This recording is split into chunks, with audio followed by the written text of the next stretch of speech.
ordinaire. C'est pourquoi il est important d'aller à la chambre haute.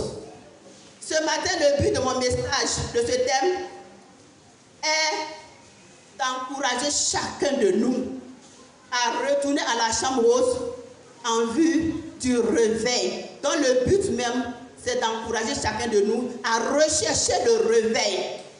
Chacun doit rechercher le réveil. Le réveil spirituel. Si tu sais que tu dors, si tu sais que tu es dans un sommeil profond, un sommeil spirituel, tu dois rechercher le réveil.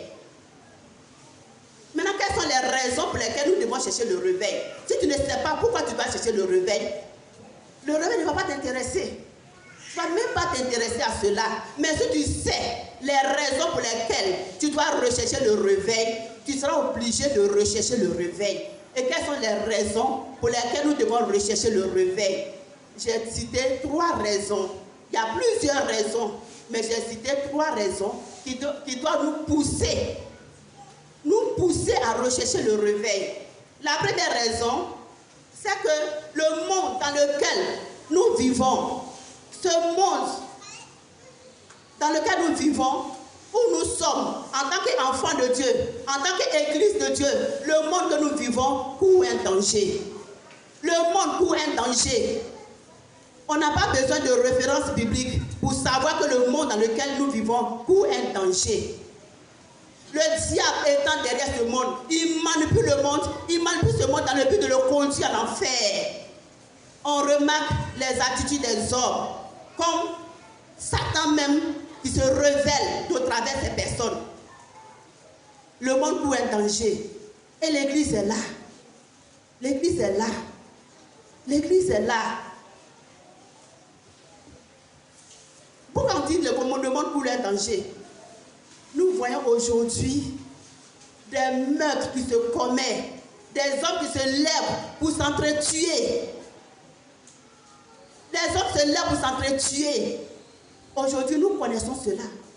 Nous voyons combien de fois des virus sont fabriqués dans le but de tuer le prochain. Nous voyons des personnes, nous connaissons des personnes à cause du pouvoir. Ils sont capables de tuer leurs propres enfants. À cause de l'argent, ils sont capables de tuer.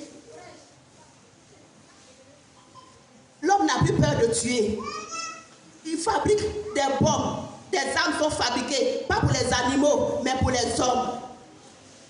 Satan est en mouvement dans ce monde. Le cœur de l'homme est saisi par le diable en personne. Et l'Église est là. À cause de cela, l'Église n'a pas le droit de dormir. Et ce n'est pas seul. Le péché se multiplie. Le péché se multiplie. La sexualité désordonnée, désorganisée. L'année passée, j'avais enregistré une vidéo dans mon portable. Des enfants de 6 ans, ils ont dit les plus jeunes mères du monde. Des enfants de 6 ans enceintés par leurs propres parents. 6 ans enceintés par le père. 7 ans enceintés par le grand-père. 8 ans enceintés par l'oncle. Et ce qui est grave, c'est qu'un jeune a donné de l'argent à sa maman dans le but d'enceinter sa petite soeur. Lui, sa petite soeur.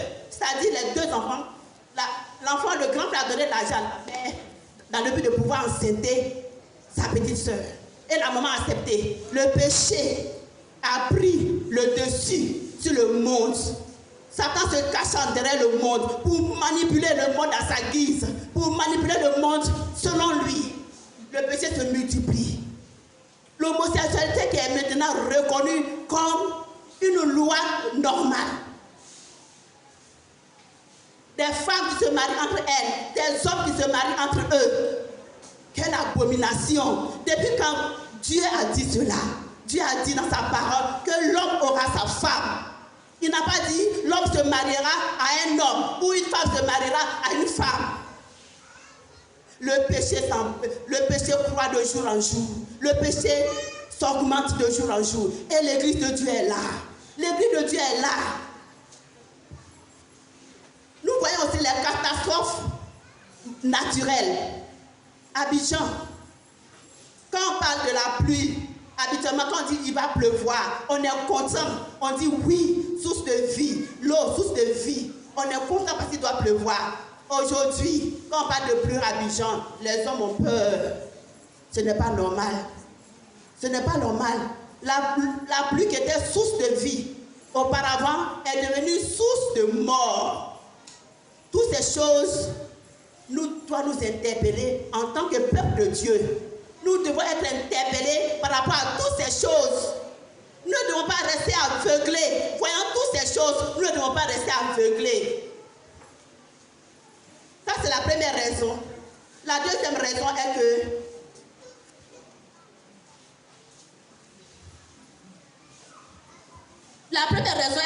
l'Église a perdu son autorité. Ça, c'est la deuxième raison. Face à toutes ces choses, l'Église n'a pas de pouvoir. L'Église n'a pas son mot à dire. L'Église a perdu sa position. Elle a perdu sa mission. Elle a perdu son rôle. L'Église a perdu la vision. L'Église est restée muette face à toutes ces choses. L'Église a perdu son autorité. Aujourd'hui, quand un chrétien se lève, à quoi il pense? Qu'est-ce qu'il se dit? Comment je vais manger? Comment je vais avoir l'argent? Comment je vais m'enrichir? Comment je vais m'acheter une voiture? Il n'y a jamais comment Dieu. Dans la bouche du chrétien, dans la pensée du chrétien, il n'y a jamais comment Dieu. Toujours comment moi. Parce que nous sommes aveuglés par les choses de la terre. Relevons les têtes. Réveillons-nous. Réveillons-nous parce que Satan est à l'œuvre. Réveillons-nous parce que Satan est en action. Satan est en mouvement pour détruire ce monde. Oh, Dieu compte sur l'Église pour redresser ce monde, pour secourir ce monde, pour sauver ce monde. Si nous dormons, nous serons surpris. Et la troisième raison est que Jésus-Christ revient bientôt. Jésus ne revient pas pour prendre les dormants. Il ne revient pas pour prendre les tièdes. Il ne revient pas pour prendre les somnolents. Mais il revient pour prendre ceux qui sont en éveil. Il revient pour prendre ceux qui ne dorment pas, ceux qui sont réveillés. C'est la troisième raison qui est là. La troisième raison, Jésus revient prendre son peuple. Il revient prendre son église. Jésus revient. Que tu veuilles ou pas, Jésus va revenir. Et cela est mentionné dans le verset 8, si je pense, de notre texte.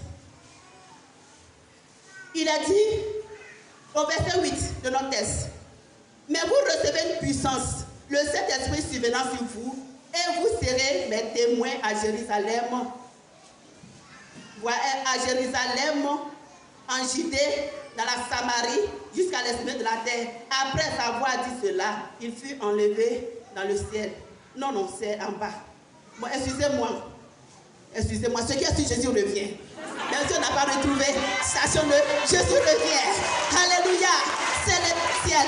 Jésus, il reviendra. Jésus revient pour prendre ceux qui sont en éveil. Vous allez me demander dans quel domaine devons-nous nous réveiller. C'est vrai, les réponses ont été données. Mais comment ou bien dans quel domaine devons-nous nous réveiller? L'Église a besoin de se réveiller dans sa vie de sanctification. L'Église doit se sanctifier. L'Église doit se sanctifier. Jésus ne reviendra pas prendre ceux qui sont dans le péché, ceux qui vivent mal, ceux qui sont dans l'impureté. Et nous voyons cela dans Hébreux 12. Il dit rechercher la paix avec tous et la sanctification sans laquelle personne ne verra Dieu. Si tu ne te sanctifies pas, tu n'es pas dans la sainteté, tu ne verras pas Dieu, tu ne verras pas le réveil, tu ne pourras même pas t'approcher de Jésus, tu ne pourras même pas aller à la chambre haute qui signifie la présence de Dieu. Dans ta souillure, dans ton péché, tu ne pourras pas t'approcher, tu ne pourras pas aller à la chambre haute. Il faut te sanctifier pour aller à la chambre haute en vue du réveil. Et aussi nous pouvons voir dans 1 Thessaloniciens, la Bible dit, ce que Dieu veut de nous, c'est notre sanctification.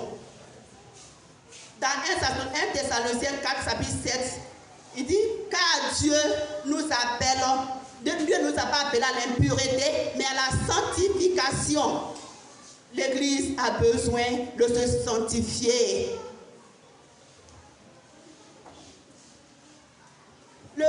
Le deuxième domaine, c'est la connaissance de la parole de Dieu. En tant que peuple de Dieu, Dieu est notre Père. Si nous ne connaissons pas sa parole, comment nous pourrons nous en sortir? Ou bien comment pourrons nous réveiller? C'est sa parole qui est notre boussole. Sa parole est notre lumière. Sa parole est notre force. C'est elle qui peut nous réveiller.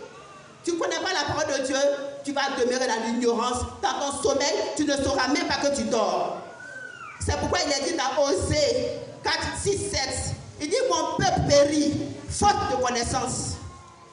Nous périssons aujourd'hui parce que nous ne connaissons pas la parole de Dieu. Nous ne possédons pas la parole de Dieu. Aujourd'hui, nous remarquons une chose. Nous voulons entendre Dieu parler. Nous cherchons les prophètes. Nous cherchons des grands hommes de Dieu pour entendre la voix de Dieu. Mais nous mettons la Bible de côté. La Bible de côté. Et c'est dans la parole de Dieu que Dieu se trouve. Si tu mets la parole de Dieu de côté, tu seras ignorant. Tu vas demeurer dans ton ignorance. Et le sommeil va te surprendre. Et le retour de Jésus va te surprendre. Dans Ésaïe 48, verset 18, Dieu lui-même dit, oh, si tu étais attentif à ma voix, à mes commandements, ton bien-être sera béni. J'ai paraphrasé. Ton bien-être va terminer pour moi. Ça, tout ça qui fait AOC. Ça, c'est AOC. Voilà. Que le Seigneur nous bénisse. Que le Seigneur nous bénisse. Vous pouvez lire tous ces textes à la maison et vous aurez les vraies versions.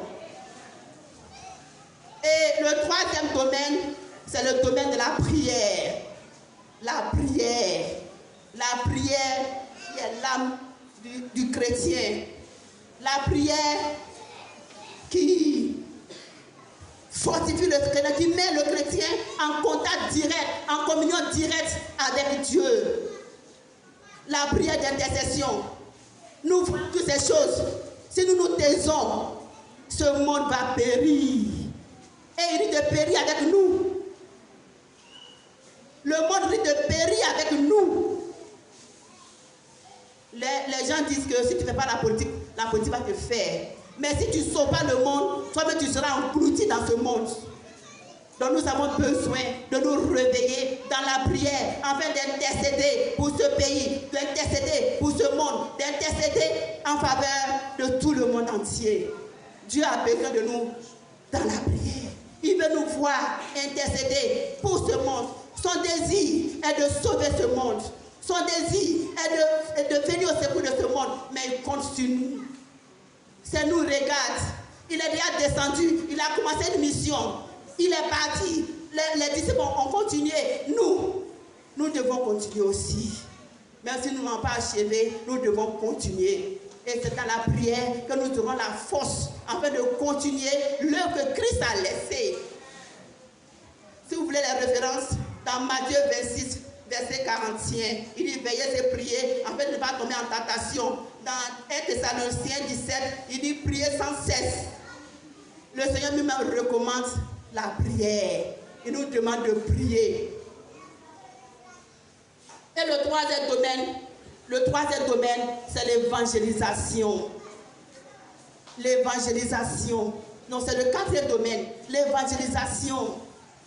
Ce monde qui périt. Nous voyons ce monde périr. Nos yeux sont fermés.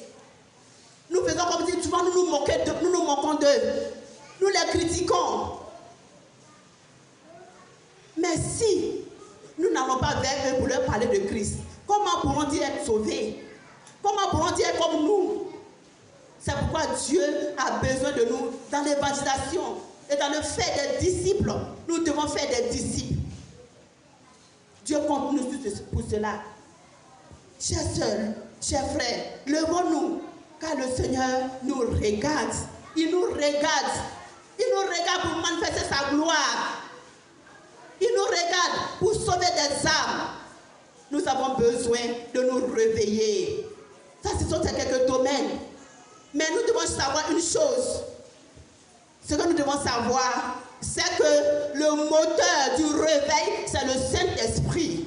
Sans le Saint-Esprit, pas de réveil. Sans le Saint-Esprit, c'est le sommeil, c'est la mort. C'est pourquoi nous avons besoin de faire recours à l'Esprit de Dieu. Nous avons besoin de faire recours à l'Esprit de Dieu. C'est pourquoi les disciples sont levés. Ils disent, retournons à la chambre haute. Retournons à la chambre haute pour attendre le Saint-Esprit pour notre réveil. Le moteur du réveil, c'est le Saint-Esprit. Sans le Saint-Esprit, pas de réveil. C'est pourquoi, chers parents, chers peuple de Dieu, nous avons besoin de l'Esprit de Dieu pour nous réveiller. Nous avons besoin d'aller à la chambre haute, attendre le Saint-Esprit qui va descendre sur nous pour faire de nous des hommes puissants, des hommes forts, des hommes encouragés, des hommes qui se lèvent, des hommes qui fuient le sommeil et qui se donnent à l'œuvre du Seigneur. Nous dirons à la conclusion, chers frères, Dieu nous regarde. Dans Ézéchiel, il a dit, qui enverrai-je? Qui a parlé de nous pour nous? Qui parlera pour nous? Qui enverrai-je? Qui enverrai-je pour que ce monde soit sauvé de sa situation? Qui enverrai-je? C'est Dieu qui le demande. Pour que ce monde soit sauvé du chaos dans lequel il se trouve. Qui enverrai-je pour que ce monde se lève pour nous aussi? Nous allons prier le Seigneur. Et tu peux répondre dans ton cœur, Seigneur, me voici. Et tous ceux qui veulent répondre, Seigneur, me voici. Nous lançons cet appel. Vous pouvez vous tenir debout. Ne pensez pas que quand nous allons prier pour vous, ça suffit.